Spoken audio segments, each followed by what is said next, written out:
ചേച്ചി അഖിലേട്ടൻ എന്ന ഹസ്ബൻഡ് എങ്ങനെയാ ശരിക്കും? ഈ കാണുന്ന പോലൊക്കെ തന്നെ. 6 അടി നീളത്തിൽ എന്നാലും പറ കറക്റ്റ് ആയിട്ട് അഖിലേട്ടൻ എന്ന ഭർത്താവ് എങ്ങനെയാ ശരിക്കും? ഞാൻ നേരത്തെ പറഞ്ഞിട്ടുണ്ട്. ഏതർത്ഥത്തിലാണ് ഉദ്ദേശിച്ചത്?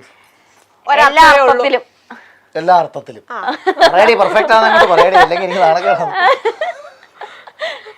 ഹസ്ബൻഡ് മാത്രമല്ല, അച്ഛൻ എന്ന നിലയിലും മകൻ എന്ന രീതിയിലും ഫ്രണ്ട് എന്ന നിലയിലും എല്ലാം കവർ ചെയ്ത് പോകുന്ന ഒരാളാണ്. നമുക്ക് ലക്ഷ്മി ചേച്ചിനെ ബിഗ് ബോസിലേക്ക് വിട്ടാൽ അടുത്ത സീസൺ ഞാൻ പോകുന്നുണ്ട്. ആണോ?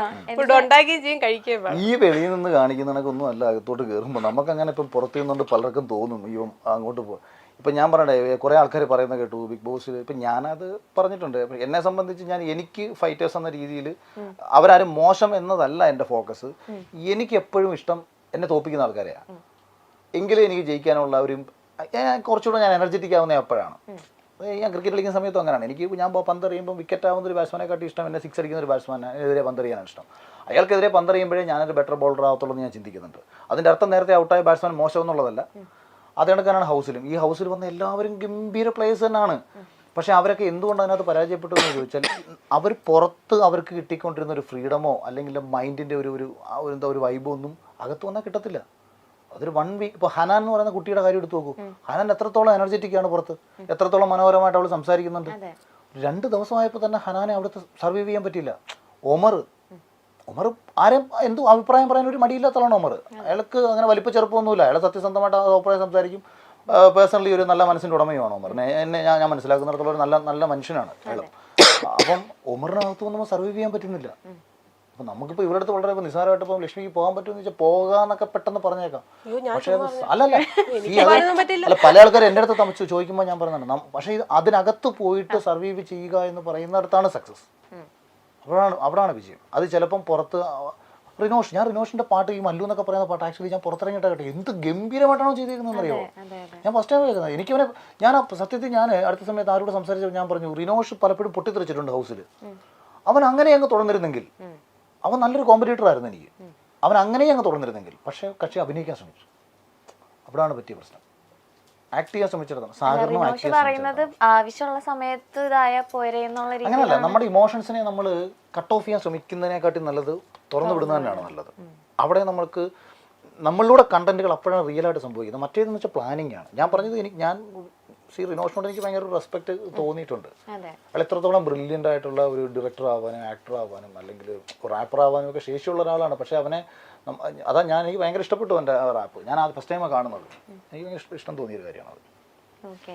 ഇപ്പം നിങ്ങളുടെ ലവ് സ്റ്റോറീസ് ഒക്കെ മൊത്തം എല്ലായിടത്തും പറഞ്ഞ് കേട്ട് എനിക്കും അറിയാം മൊത്തത്തിൽ. പക്ഷെ എന്നാലും പറഞ്ഞില്ല, ഏതോ ഒരു സ്പീച്ച് അമ്മ കേട്ട സമയത്താണ് അമ്മയ്ക്ക് ആ ഒരു ഇഷ്ടം തോന്നിയെന്ന്. അന്ന് എന്ത് സ്പീച്ചായിരുന്നു ചേട്ടാ പറഞ്ഞത്? എന്തെങ്കിലും കള്ളത്തരം പറഞ്ഞായിരിക്കും. അല്ല, അത്രയ്ക്ക് അങ്ങടെ ചേച്ചിയുടെ അമ്മ അങ്ങോട്ട് ഇംപ്രസ് ആവാൻ ചേട്ടൻ എന്തായിരുന്നു ആ സ്പീച്ചിൽ പറഞ്ഞത്? അല്ലല്ല, സ്പീച്ചല്ല, ഒരു പ്രസംഗം. എന്താ പറയാ, സ്പീച്ചല്ലോ. ഞാൻ പാർട്ടിയിൽ അത്യാവശ്യം യൂത്ത് കോൺഗ്രസിലൊക്കെ ഉള്ള സമയത്ത് ഭയങ്കര ആക്റ്റീവായിട്ട് നിൽക്കുന്ന സമയത്ത് അതൊന്നും അല്ല. ഇവർക്കിടെ വീടിൻ്റെ പണി മുടങ്ങി കിടക്കുമായിരുന്നു. ഒരു കോൺട്രാക്ടർ വരെ പറ്റിച്ചൊരു 2.5 വർഷമായിട്ട് ഈ പണി മുടങ്ങി കിടക്കുമായിരുന്നു. ഇവർ പല ആൾക്കാരെയും പോയി കാണുന്നുണ്ട് ഇത് റെഡിയാക്കി എടുക്കാൻ വേണ്ടിയിട്ട്. അപ്പോൾ അത്യാവശ്യം അടിയും വഴക്കും കൊണ്ടായിച്ചൊക്കെ നടക്കുന്ന ഒരുത്തനെ വേണമല്ലോ. അങ്ങനെ നമ്മളെ പൊക്കിയതാവുന്നത്. അങ്ങനെ വന്നിട്ട് തന്ത്രപരമായിട്ട് സംസാരിച്ച് ഇത് എന്തോ ഈ വിജിക്കാരി ചമ്പൂൻ്റെ കണക്ക് സംഭവം അങ്ങ് നടന്നപ്പോൾ പിന്നെ ഞാൻ ഈ ഓപ്പണായിട്ടൊന്ന് സംസാരിക്കുന്നുണ്ട്. ഇവരുടെ അമ്മ അവരവിടെ തരുന്ന മാടമ്പിയ എന്തോ വലിയ ഗെയിമിയാണെന്ന വിചാരം. ലോകത്തുള്ള പല ആൾക്കാരെയും അടിച്ച് അയ്യോ വക്കീലുവാ. അപ്പൊ ഇവരെ നിലക്ക് നിർത്താൻ വേണ്ടിയിട്ട് ദൈവം എന്നെ സൃഷ്ടിച്ചെന്നാ പിന്നീട് എനിക്ക് തോന്നി. ഒരു മനുഷ്യൻ പറഞ്ഞു ശരിയാക്കത്തില്ല. എന്നാലും അമ്മ ഇങ്ങനെ ഒരാളെ സജസ്റ്റ് ചെയ്യുമ്പോഴേക്കും ചേച്ചി ഇങ്ങനെ ഇവരെ അമ്മയ്ക്ക് അയ്യോ അന്നേരം ഞങ്ങൾ ഭയങ്കര ഫ്രണ്ട്സ് ആയിരുന്നു. ഞാനും ഇവളുടെ അമ്മയെ ഭയങ്കര ഇവർക്ക് എന്റെ മകനെ ഞാനും ഇവള് തേർഡ് പാർട്ടി മാത്രമാണ്. അപ്പൊ ഞാൻ ഇപ്പൊ ഒരു വീട്ടിൽ വരുന്ന സമയത്തൊക്കെ എന്ന് വെച്ചാല് കാരണം ഒരു പക്ഷേ ഇവർക്ക് ആ കുട്ടികളോട് ഭയങ്കര സ്നേഹമാണ് ഇവളുടെ അമ്മയ്ക്ക്. അപ്പൊ ഞാൻ അവിടെ വരുമ്പം എന്റെ കണക്ക് തലകറിച്ച് കിടക്കുന്ന ഒരുത്തനെ അവർക്ക് മോനെ പോലെയൊക്കെ കാണാൻ അവർക്ക് വലിയ ആഗ്രഹം ഉണ്ടായിരുന്നു. അപ്പൊ എനിക്ക് അന്ന് മുടിയൊക്കെ സ്ട്രേറ്റ് 5000 രൂപയൊക്കെ തന്നിട്ടുണ്ട്. അപ്പൊ ഇതൊക്കെ ഫുൾ സപ്പോർട്ട്. എന്റെ എല്ലാ തൊഴിലും അങ്ങ് ഫുൾ സപ്പോർട്ട്. എന്റെ വീട്ടുകാരെക്കാട്ടിയും കൂടുതൽ അല്ലല്ല, ഞാൻ കുറെ പ്രാവശ്യം മുടി സ്ട്രേറ്റ് ചെയ്തിട്ടുണ്ട്. അത് ഇപ്പം ബിഗ് ബോസിൽ വന്നാല് ഇത് കല്യാണത്തിന് മുമ്പ്, കല്യാണത്തിന് 2.5 വർഷത്തിന് മുമ്പുള്ള കാര്യമാണ് പറഞ്ഞത്. അതങ്ങനെ പോയി പോയി കുറേ നാളെ കഴിഞ്ഞപ്പോഴത്തേക്ക് ഞാൻ അവരുടെ ശത്രുവായി. കാര്യമെല്ലാം കഴിഞ്ഞു കഴിഞ്ഞല്ലോ. അപ്പം അവരുടെ ആരാണ്ടൊക്കെ പോയി പറഞ്ഞു കൊടുത്തു, അവനാകിലോ, അവൻ നിങ്ങളുടെ സ്വത്തും കണ്ടിട്ട് നിങ്ങളുടെ മോളെ അടിച്ചുകൊണ്ട് പോയിട്ട് മൊത്തം ഉണ്ടാക്കാൻ നടക്കുന്ന അമ്മാക. കാരണം ഞാൻ ഈ രാഷ്ട്രീയത്തിൽ നടക്കുമ്പോഴത്തേക്ക് ഇനി അത്യാവശ്യം ഇവരെ സംബന്ധിച്ച് ഒറ്റ മോളാണ്, ഇവർക്ക് അത്യാവശ്യം വസ്തുവും കാര്യങ്ങളൊക്കെ ഉള്ള ഒരു വീട്ടുകാരാണ്. അപ്പോൾ ഇനി അതെങ്ങാനും എനിക്ക് ഇവന് കിട്ടിക്കഴിഞ്ഞാൽ ഇവൻ രാഷ്ട്രീയത്തിൽ അങ്ങ് ഫുള്ളായിട്ട് തുറന്നാൽ നമുക്ക് പ്രശ്നമാകുമല്ലോ എന്ന് കണ്ട നമ്മുടെ കുറേ നല്ല സ്നേഹമുള്ള പാർട്ടിക്കാർ ഇവരമ്മയൊക്കെ കണ്ടപ്പോഴത്തേക്ക് ഇങ്ങനെ പോയി കുത്തിത്തിരിപ്പുണ്ടാക്കി കൊടുത്തു. അപ്പോൾ ഇവർ പെട്ടെന്ന് വിചാരിച്ചാൽ അത് ശരി, ഇവൻ എൻ്റെ സ്വത്ത് കണ്ടിട്ടാണ് വേണ്ട. എൻ്റെ അടുത്ത് പിന്നെ ഈ സ്വത്തും പറഞ്ഞ് സംസാരം തുടങ്ങി. ഇനി എനിക്ക് എൻ്റെ ചെബുത്തേടല്ല, എനിക്ക് വിട്ടുവിട്ടുള്ള കാര്യമില്ല, ഈ പൈസയുടെ കാര്യം എന്നെ അളക്കാൻ നിൽക്കുന്നത്. ഞാൻ എൻ്റെ വീട്ടിൽ നിന്ന് 1 സെൻറ്റ് ഭൂമി വേണ്ടെന്ന് എൻ്റെ അച്ഛനും അമ്മയോടും പറഞ്ഞ ഞാൻ പിന്നെ പോയിട്ട് വല്ലവരെ ഇവരുടെ സ്വത്തെടുക്കാൻ നടക്കുക. കരിമണിമാലയിട്ട് കെട്ടിക്കാൻ പറഞ്ഞതാ, കേട്ടില്ല. സ്വർണ്ണം വാടകയ്ക്ക് എടുത്തേ കിട്ടത്തുള്ളൂ. ഞാൻ പറഞ്ഞു ഞാൻ ഭാവിയിൽ രക്ഷപ്പെടും, എനിക്ക് പ്രതികരിക്കാൻ മൊത്തം ഇരുത്തിക്കൊണ്ടാ പറയുന്നത്. ചോദിച്ചു നോക്ക്, കല്യാണത്തിന് കഴി ഞാൻ അന്ന് പറഞ്ഞു, ഞാൻ ഒരു നമ്മൾ പറയുമ്പോൾ എല്ലാം പുച്ഛമാണല്ലോ നമ്മളെ നോക്കിക്കൊണ്ട്. എൻ്റെ മനസ്സിലൊരു ധാരണയുണ്ടല്ലോ, ഞാനൊരു 2020-2021 ആകുമ്പോഴത്തേക്ക് ചിലപ്പോൾ കേരളത്തിൽ 4 പേരെങ്കിലും അല്ലെങ്കിൽ നമ്മുടെ അഭിപ്രായം 10 പേര് കേൾക്കുന്ന ലെവലിലേക്ക് നമ്മൾ എത്തും. അപ്പം ഞാൻ ഇവിടെ ഒരു വേദിയിൽ നിന്ന് പ്രസംഗിക്കുക, സ്ത്രീധനം ഒന്നും ഒരു കാരണവശാലും കൊടുക്കരുത്, സ്ത്രീ തന്നെയാണ് ധനം എന്നൊക്കെ പറയുമ്പോഴത്തേക്ക് എൻ്റെ കല്യാണ ഫോട്ടോ എടുത്ത് വെച്ച് 75 വേണ്ട സ്വർണ്ണം മേടിച്ചിട്ട് മറ്റേ വർത്താനം പറയുന്നത് എനിക്കറിയാം. കാരണം ഞാൻ അത്രയും വർഷങ്ങൾ കടന്ന് എന്ത് സംഭവിക്കുന്നു ചിന്തിക്കുന്ന ആളാണ് ഇത്. പക്ഷെ അന്നേരം ഇത് പറയുമ്പോൾ ഞാൻ വെറും ഊച്ചാളിയുവാന്നേ, എനിക്ക് പറയാനൊന്നുമില്ല. ഞാൻ പറയുന്നുണ്ട്, നിങ്ങൾ കരിമണിമാല ഇട്ട് കയറ്റിവിട്, എൻ്റെ ആഗ്രഹം അതാണ്. ഇത് ഭാവിയിൽ ഇല്ല, എൻ്റെ മോളെ ഞാൻ സ്വർണ്ണം വിട്ടേ കെട്ടിവിടത്തോളൂ. കയ്പല്ല, പൈസ ഉണ്ടോ, പൈസയും ഇല്ല. പിന്നെ വാടകയ്ക്ക് എടുത്ത് ജ്വല്ലറി പോയി ഒരു ദിവസത്തേക്ക് വാടകയ്ക്ക് എടുത്ത് ഇത് എൻ്റെ തലയെ കൊണ്ടുവച്ചു. ഇത് ഞാൻ പറയും, ഞാൻ ലോകത്തോട് വിളിച്ച് ഞാൻ പറയും, നീ ഇവിടെ ഇരിക്കും, നീ വിശ്വസിച്ച് ഇരുത്തിക്കൊണ്ടാ പറയുന്നത്. നീ അവളുടെ അമ്മ എടുക്കണോ, ഇരുത്തിക്കൊണ്ട് ഞാൻ പറയാം. എനിക്കൊരു കള്ളത്തരം പറയേണ്ട കാര്യമില്ല, സത്യമേ ഞാൻ പറയൂ. പറയടി അങ്ങോട്ടെ, ഞാനൊരു മെയിൽ ഷോപ്പിനിസ്റ്റാ. എന്നാലും എന്താ നല്ല തങ്കക്കുടം പോലത്തെ ഒരു ഭാര്യനെ കിട്ടിയില്ലേ? അത് ഇടയ്ക്കൊന്ന് ഉരച്ചാൻ നോക്കി ഉണ്ടോന്ന് അറിയാൻ. പിന്നെ അപ്പം ഒരു തവണ ഉരച്ചപ്പോഴത്തേക്ക് പിന്നെ ഞാൻ തങ്കക്കുടമാന്ന് അറിയാൻ വേണ്ടി ഇവള് സ്ഥിരം എടുത്ത് എന്നെ ഉരപ്പ് തുടങ്ങി. അയ്യോ, നിങ്ങൾ ഇവളെന്നെ തല്ലിയതൊന്നും അറിഞ്ഞിട്ടില്ലല്ലോ. ചേട്ടൻ തല്ലിയത് മാത്രമേ അറിഞ്ഞുള്ളൂ. ഞാൻ തല്ലിയിട്ടൊന്നുമില്ല, ഇടയ്ക്ക് ഒന്ന് കയറിയതാ. ആവശ്യമില്ലാത്തടത്ത് ഇടയ്ക്ക് ഒന്ന് കയറിയാ ജൂനിയേഴ്സിന്റെ അവസ്ഥയുണ്ടോ. പിന്നെ ഫിസിക്കൽ സ്ഥലത്ത് വിട്ടുപോയിട്ട് കാര്യമില്ല. വേറെ 2 പേര് സംസാരിക്കുന്നതിന്റെ ഇടയിൽ ഒന്ന് കയറരുത്. ഞാൻ അവരുടെ വീട്ടുകാരോട് സംസാരിച്ചുകൊണ്ടിരിക്കുന്നുണ്ട്, അതിന്റെ ഇടയ്ക്ക് ഒന്ന് കയറി. അയ്യോ, ഞാൻ കരഞ്ഞു. എന്റെ ജീവിത യാഥാർത്ഥ്യങ്ങളെയൊക്കെ കുറിച്ച് ചോദിച്ചാൽ ഞാനെല്ലാം വിളിക്കാൻ പറയും. എനിക്ക്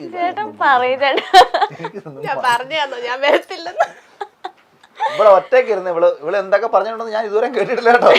ഇവിടെ ഇന്റർവ്യൂ ഞാൻ ഫുള്ള് കേട്ടിട്ടില്ല. കേട്ടിരുന്നെങ്കിൽ അതിന് മറുപടി ഇപ്പൊ കൃത്യമായിട്ട് പറയാറുണ്ട്. ഞാൻ കേട്ടിട്ടൊന്നുമില്ല.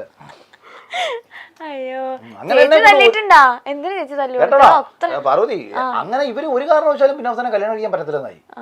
ഞാൻ അത് കയറിപ്പോരുന്നായി. 2 വർഷം നമ്മളവിടെ പഠിത്തം കഴിഞ്ഞിട്ട് കെട്ടിക്കാന്നാ പറഞ്ഞത്. ആരുടെ പഠിത്തം? എന്റെ പഠിത്തം. അത് ഏത് വർഷം കഴിയുമെന്നാ?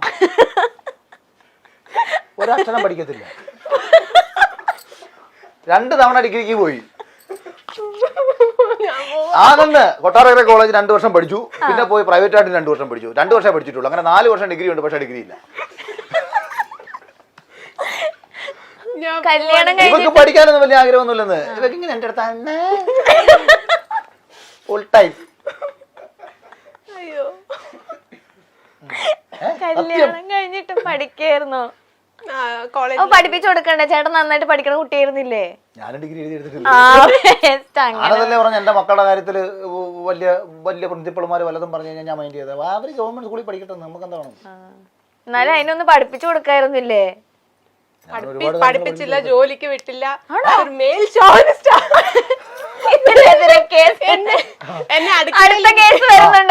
എന്നെ അടുക്കളയിൽ ഇരുത്തി മീനച്ചാർ ഉണ്ടാക്കിക്കോ. പിന്നെ അടുക്കള പിന്നെ നടുമുറ്റത്തിരുത്തിയാന്ന് മീനച്ചാർ ഉണ്ടാക്കി. അടുക്കളയിൽ ആ സ്നേഹത്തിന്റെ പുറത്താ മീനച്ചാർ കൊണ്ട് കൊടുത്തത്. ചോദിക്കാൻ അങ്ങോട്ട്. പാവം ചേച്ചി, എന്താ ചേട്ടൻ ഇങ്ങനെയൊക്കെ കാണിക്കുന്നത്? ആ പറ ചേച്ചി. ഇടി പെണ്ണുമ്പോഴാണ് നിധി മേടിക്കുന്നവനല്ലടി മെയിൽ ഷോവിനിസ്റ്റ്. ഇപ്പോൾ അർത്ഥം മാറ്റി എഴുതിയേക്കോ. അപ്പൊ ചേട്ടന് നല്ല ഇടി കൊണ്ടിട്ടുണ്ടല്ലേ? പോലെ ഇവരും ഇവരുടെ 2 മക്കളും അമ്മയുടെ കിട്ടിയിട്ടുണ്ട്. ഇവരുടെ അയ്യോ. പിന്നെ ഞാൻ എന്നെ സംബന്ധിച്ച് ഞാൻ ഈ ദേഷ്യം വരുമ്പോൾ ഉള്ള ബഹളവേ ഉള്ളൂ, അല്ലാതെ അപ്പൊ ഇങ്ങനെ നിടിയുള്ള എൻ്റെ സ്വഭാവം. ഞാൻ മനസ്സിൽ കൊണ്ട് നടന്ന് കൊടുക്കും. ആ ആണല്ലേ? ഇങ്ങനെ ഇങ്ങനെ ഇവിടെ നിന്ന് ഇറങ്ങുമ്പോ അടുത്തടി കാണും. ഇങ്ങനെ മനസ്സിൽ വെച്ചേക്കും.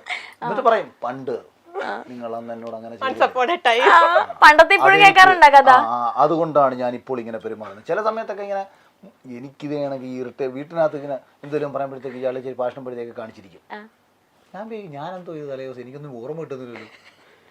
അപ്പോഴാ 2 വർഷം മുമ്പ് എന്താണ്ട് ചെയ്തെന്ന്, പഴകഞ്ഞി കൊടുത്തപ്പോൾ അതിനകത്ത് മുളകിൻ്റെ അരിവ് കൂടിപ്പോയെന്നോ അല്ലെങ്കിൽ എൻ്റെ അമ്മ രസം ഉണ്ടാക്കി കൊടുത്തില്ലെന്നോ എന്നൊക്കെ പറഞ്ഞിട്ട്, ഇവള് ഗർഭിണിയായിട്ടിരുന്നപ്പോൾ അമ്മ രസം ഉണ്ടാക്കി കൊടുത്തില്ലെന്നോ. ഇങ്ങനെയൊക്കെയാണ് കുറെ വർഷം കഴിയുമ്പോൾ കുറ്റം പറഞ്ഞു വരുന്നത്. സോഷ്യൽ മീഡിയയിലൂടെ വിമർശനങ്ങളിലൂടെയും നിരവധി കുറിപ്പുകളിലൂടെയും രാഷ്ട്രീയ കാര്യങ്ങളിലൂടെയും ഒക്കെ നമുക്ക് നേരത്തെ അറിയാവുന്ന ആളാണ് അഖിൽ മാരാർ. ബിഗ് ബോസിലെത്തിയതോടെ അഖിൽ മാരാറെ പറ്റിയുള്ള കൂടുതൽ കാര്യങ്ങളാണ് നമ്മൾ അറിഞ്ഞത്.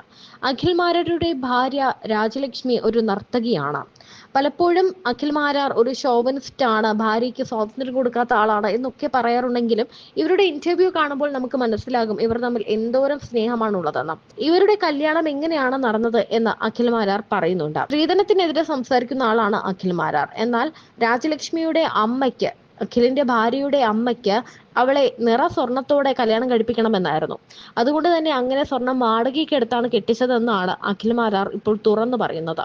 അതുമാത്രമല്ല, ആദ്യം ഭാര്യയുടെ അമ്മയുമായി നല്ല സൗഹൃദത്തിലായിരുന്നെങ്കിലും പിന്നീട് താൻ ശത്രുവായി, അവരുടെ സ്വത്തെല്ലാം എടുക്കാൻ വന്ന ആളായിട്ടാണ് തന്നെ കണ്ടത്. മാത്രമല്ല, തന്റെ ഭാര്യ തന്നെ തല്ലിയതിനെ കുറിച്ചും അഖിൽ തുറന്നു പറയുന്നുണ്ട്.